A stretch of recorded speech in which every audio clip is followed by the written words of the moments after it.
Avec nous, pourquoi la France n'arrive-t-elle pas à pacifier le Sahel selon vous? D'abord, je voudrais rendre hommage non pas aux djihadistes, mais aux soldats, au caporal Ponto qui est tombé récemment. Et je voudrais, pour un peu atténuer ce que vous avez dit en me présentant, je ne suis pas du tout contre Barkhane et contre la présence de Barkhane.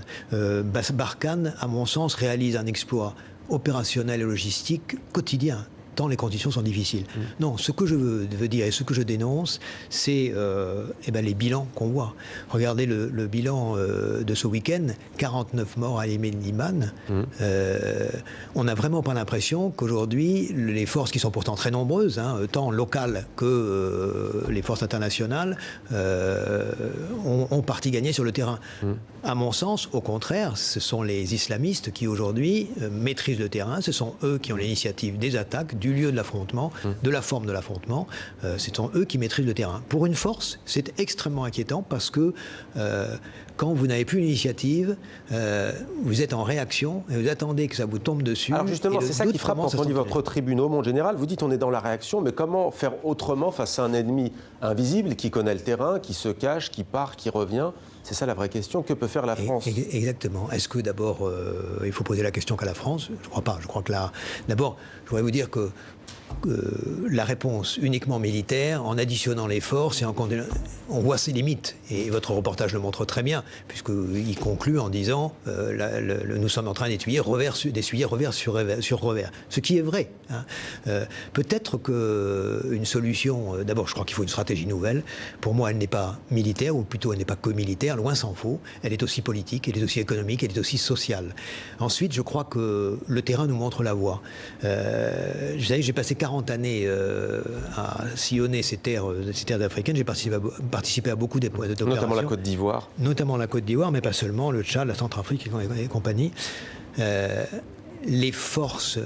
Seules les forces locales arriveront à résoudre cette question. Ce sont les pays sahéliens qui arriveront à résoudre la question sahélienne. Bien sûr que ça va être très long. Ça va être très très long, mais moi je pars du postulat, et je pense que c'est sur ce postulat qu'on devrait fonder une stratégie nouvelle. La réponse appartient aux pays sahéliens.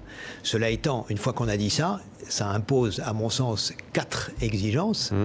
La première, c'est qu'il faut leur faire confiance. D'abord, commencer par leur faire confiance. Ensuite, il faut leur donner les moyens. Ensuite, il faut les accompagner, ils ne peuvent pas faire ça tout seuls. Et ensuite, il faut être patient parce que ça va durer longtemps, très longtemps. Vous écrivez: les forces françaises et internationales, pourtant en nombre, sont cantonnées dans une posture de réaction, vous l'avez dit. Et il y a un risque que vous pointez du doigt, c'est qu'en fait, ces forces, notamment françaises, deviennent indésirables sur place. On voit au Mali, en effet, des manifestations, notamment menées par des femmes, qui réclament d'ores et déjà le départ de l'armée française. Pourquoi est-ce un risque, selon vous?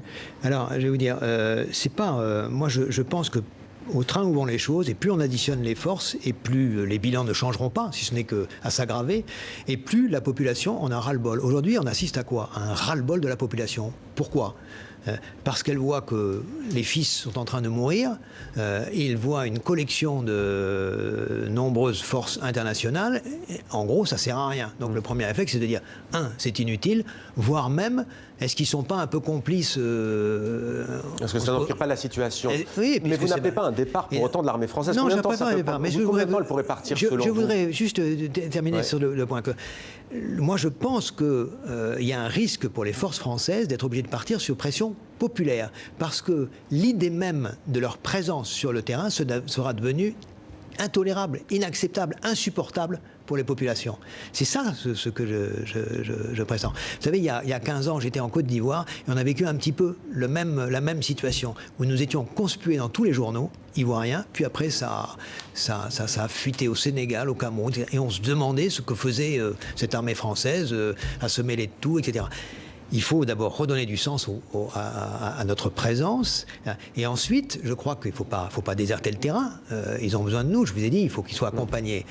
Mais mettons-nous en deuxième rideau. Merci. Ça ne veut pas dire qu'il faut partir. partir. Merci beaucoup.